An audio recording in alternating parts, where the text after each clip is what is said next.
नैना ने अपनी छोटी बहन को खाना खिलाया और कमरे में सुला दिया और नैना खुद पापा के कमरे में जाकर उनके बिस्तर में लेट गई। आज उसकी सहेली ने जो बताया था वही अपने पापा के साथ करना चाहती थी ताकि वह अपने घर को बर्बाद होने से बचा ले। नैना के पापा मोहनलाल उस रात शराब पीकर आया था। अपनी बेटी को बिस्तर पर लेटा देखकर उसने नैना से पूछा, नैना तुम मेरे बिस्तर में क्यों लेटी हो? नैना ने झूठ बोलते हुए कहा, पापा मेरे सिर में दर्द हो रहा है, आज मैं आपके साथ सोऊंगी। मोहनलाल ने कहा, ठीक है। इतना कहकर वह किचन में खाना खाने चला गया। उसके बाद वह अपने बिस्तर पर आकर लेट गया जहां उसकी बेटी नैना लेटी थी। नैना की आंखों से नींद कोसों दूर थी। उसके दिमाग में सहेली की बातें चल रही थी। कुछ देर बाद नैना ने देखा उसके पापा गहरी नींद में सो गए हैं। नैना डरने का नाटक करते हुए अपने पिता के करीब हो गई और धीरे धीरे पापा के शरीर से चिपक गई। नैना के चिपकने से मोहनलाल मदहोश होने लगा। धीरे धीरे वह आगे कदम बढ़ाता चला गया। नशे की हालत में होश न रहा कि यह उसकी पत्नी नहीं बेटी है। जब उसे होश आया तब तक बहुत देर हो चुकी थी, इसलिए वह अपने आप पर कंट्रोल न कर सका और अपनी बेटी के साथ रात में कई बार संबंध बनाया।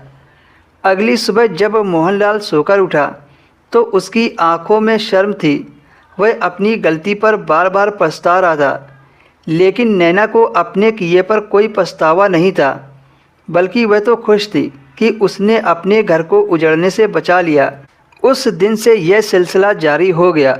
नैना जानबूझकर अपने पापा के बिस्तर में सो जाती, फिर रात में वही होता जो पहली रात दोनों के बीच में हुआ था। धीरे धीरे मोहनलाल के अंदर भी शर्म खत्म हो गई थी और वह दोनों रात में पति पत्नी का रिश्ता रखने लगे। अब जब भी उन दोनों का मन करता, दोनों एक दूसरे की इच्छा को पूरी कर देते। इसी तरह से दिन निकल रहे थे। एक दिन नैना की तबीयत खराब हुई। अचानक से उसे उल्टियाँ होने लगी। नैना पास के डॉक्टर के पास दवा लेने गई। डॉक्टर ने नैना की सारी जांच की। डॉक्टर ने जो नैना को बताया उसे सुनकर उसके पैरों तले से ज़मीन खिसक गई।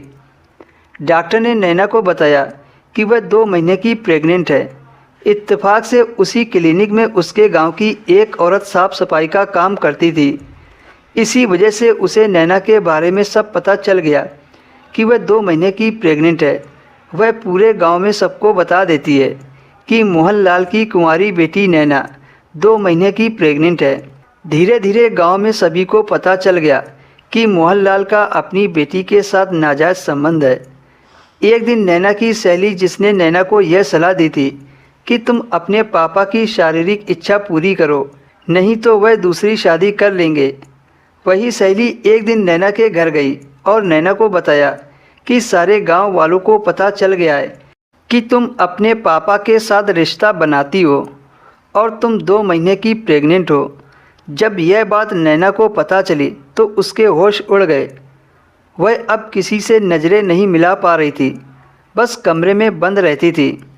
एक दिन उसे गुस्सा आया और पंखे से लटक कर अपनी जान दे दी।